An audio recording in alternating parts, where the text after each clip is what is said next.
In this video, you'll learn how to configure the domain details in Desktop Central. In the Web Console, go to the Admin tab and select Domain. Click Add Domain. If you have a workgroup-based setup, fill the workgroup's name along with the admin username and password. If you have an Active Directory domain-based setup, adding the domain details will allow Desktop Central to fetch the computer details from your Active Directory directly.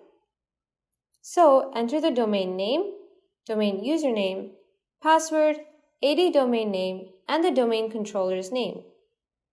The credentials entered here should have administrative privileges to install the agents on the client computers. Click Add Domain.